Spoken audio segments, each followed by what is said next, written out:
Bienvenue dans notre nouvel épisode de 361 qui est aujourd'hui sur l'onboarding. Et encore une fois, nous allons faire bien plus que le tour de la question. Pour parler de ce sujet, j'accueille Nathalie. Nathalie qui est coach spécialisée en stratégie et qui a fondé Synergie, qu'elle préside encore aujourd'hui. Merci. Merci d'être là, Nathalie. Est-ce que vous pouvez me présenter un peu votre parcours ? Oui. Alors moi, à l'origine, je suis linguiste. Je viens de l'enseignement supérieur. Et puis à 30 ans, j'ai fait un gros virage, sachant que j'ai été membre du comité de direction à 24 ans d'une école supérieure de commerce. Donc j'ai connu déjà ce que j'appelle la danse des crabes dans un comité de direction, la difficulté à gérer les conflits, les désaccords. Et j'ai redécouvert ça à 35 ans dans ce cabinet de conseil en management, donc, où j'ai passé 16 ans de ma vie. Et où j'ai terminé directrice générale d'une des filiales en fait, qui s'occupait de l'activité coaching. Et puis en 2011, j'ai créé ma société, donc Synergie, avec pour objectif de ramener le sens et l'agilité dans les entreprises. Ce qui explique votre expertise sur la question qui nous occupe aujourd'hui. Oui, c'est possible. Première question sur l'onboarding, un peu poil à gratter. Est-ce que l'onboarding, c'est vraiment stratégique ou finalement c'est quand même uniquement une simple formalité administrative ? Ah, c'est tout sauf une simple formalité administrative. C'est un outil pour moi de mise en œuvre de la stratégie, de ce que j'appelle la boussole, c'est-à-dire la vision, la mission, et bien évidemment tout ce qui concerne les valeurs, c'est-à-dire les comportements associés aux valeurs. Pour moi, c'est vraiment un instrument de mise en œuvre de la stratégie, mais aussi pour potentiellement de la transformation. La transformation, parce que quand vous intégrez une personne de l'extérieur, elle vient avec son bagage culturel, de compétences, et elle va contribuer à accélérer en fait cette transformation. Donc oui, le onboarding est un véritable outil stratégique. Alors, comment on évite, quand un collaborateur arrive, la simple checklist ? C'est-à-dire, lui donner son ordinateur, lui donner les clés. Comment on passe outre cela pour faire une véritable intégration ? Alors, je pense que c'est une question de point de vue. Alors, quand je dis point de vue, c'est vraiment c'est la coach qui parle, je suis désolée. 30 ans de métier, ça déforme. C'est pas grave, donc, c'est pour ça qu'on vous a invité. Je pense que c'est une question de point de vue. Et effectivement, si on part du principe que c'est un outil de mise en œuvre de la fameuse boussole, vision, mission, culture, on sort en fait de l'idée de la checklist. C'est-à-dire qu'on prend vraiment le soin finalement de préparer cette intégration, de la mettre en œuvre et de la suivre, parce que c'est pré, on et post-boarding. Donc on n'est plus dans la checklist. Vraiment important de faire l'ensemble des phases pré, on et post. Oui. Pour pouvoir être efficace et intégrer efficacement un collaborateur. Absolument. Avec une attention similaire. Souvent, c'est vrai qu'on pense à l'onboarding, on oublie l'avant, on zappe un peu l'après. Absolument. Donc vraiment, toutes les phases sont stratégiques. Oui, absolument. Vous avez une phrase que vous m'avez répétée 2 ou 3 fois quand on a préparé ce podcast, qui était « On recrute sur des compétences et on licencie sur les comportements ». Comment l'onboarding doit pouvoir résoudre cette problématique ? Alors, ce qui va permettre de résoudre cette problématique, de mon point de vue, c'est effectivement toute la phase pré-boarding. C'est-à-dire que lorsqu'on crée une fiche de poste, souvent on a tendance à faire un ISO poste, c'est-à-dire qu'on va recruter, on va cloner quelque part la personne.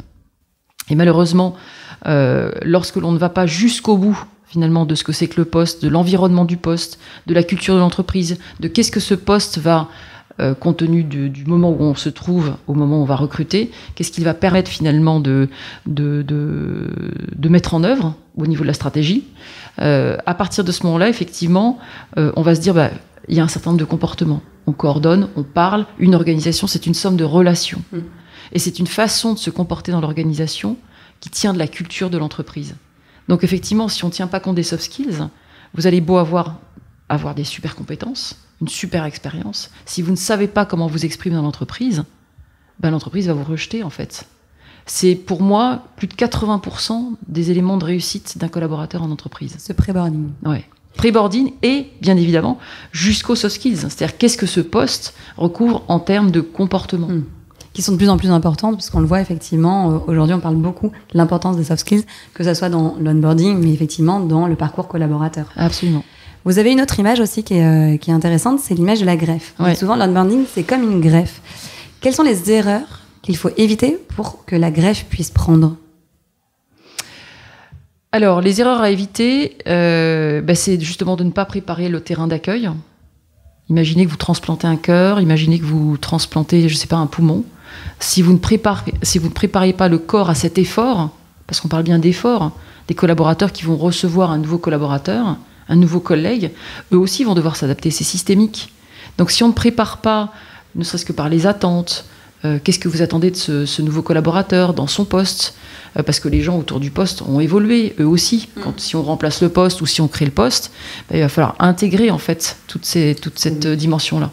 Donc les attentes des collaborateurs sont essentielles. Donc si on ne va pas les solliciter, on ne pourra pas les intégrer, et donc on aura du mal à intégrer. Et bien évidemment, du coup, les comportements associés auront du mal à se mettre en œuvre, parce qu'il n'y aura pas d'attente de l'autre côté. Et l'onboarding, c'est l'affaire de qui? Des RH ou managers? De tout le monde. Alors, le rôle de chacun, comment il s'organise? Le manager, il connecte quelque part à l'organisation. Il connecte à l'organisation pour mettre en œuvre la stratégie, pour comprendre les valeurs. Les RH, fonction support, elles connectent bien évidemment à la culture dans ses grandes lignes, elles connectent aux grandes acceptions d'entreprise, si l'entreprise est certifiée ISO, s'il y a de la formation à avoir, bien évidemment, elle va amener tous ces éléments de formation pour développer la technicité du collaborateur. Elle va aussi donner cette compréhension un peu plus large de l'organisation, puisque effectivement le manager il s'en tient peut-être à son niveau à lui, à +1 ou +2, et puis à ses pairs et ses collaborateurs. Voilà. En gros, c'est vraiment être intégré dans l'ensemble des strates de l'entreprise. Absolument. Et chacun a un rôle à jouer. Oui. En exemple concret d'un onboarding que vous avez accompagné et pour lequel vous avez été fier de cet accompagnement, quels sont peut-être un ou deux petits conseils, tips que vous vous êtes dit là vraiment, je vois que ça fonctionne, ça c'est très important, des leçons qu'on va pouvoir donner à ceux qui nous écoutent à ne pas oublier, même si ça sera que des petits points et qu'on n'oublie pas que c'est une stratégie globale qu'il faut déployer sur l'onboarding. Je crois celui qui me vient en premier à l'esprit, c'était une femme que j'onboardais, un poste de directrice d'agence régionale. Et en fait, ce qui a vraiment été très important pour elle, c'est de comprendre l'importance de la culture dans laquelle elle s'intégrait. Elle arrivait pour générer un changement dans ses comportements. Après, effectivement, le règne, parce que c'est un peu comme ça qu'on en parlait dans l'entreprise, d'une autre personne qui avait été là depuis 15 ans et qui avait instauré un mode de management très très particulier.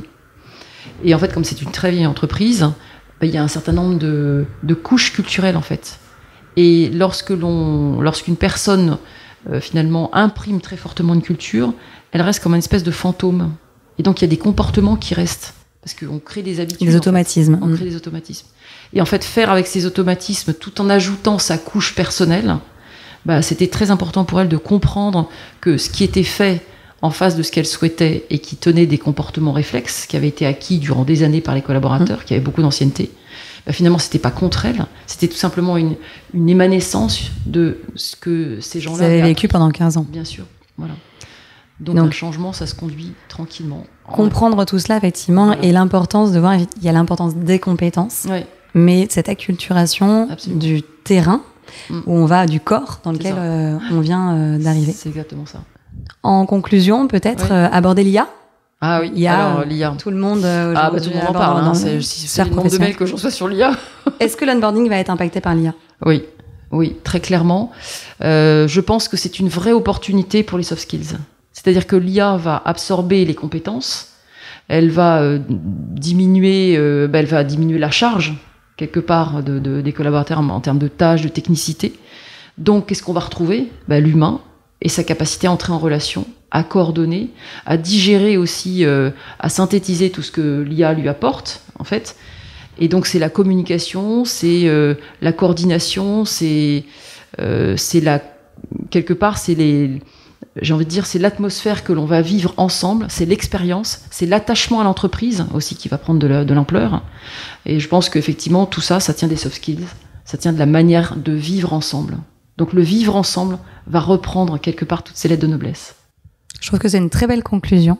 Je vous remercie beaucoup Nathalie pour cette 361 sur l'onboarding et je vous donne rendez-vous pour un prochain épisode.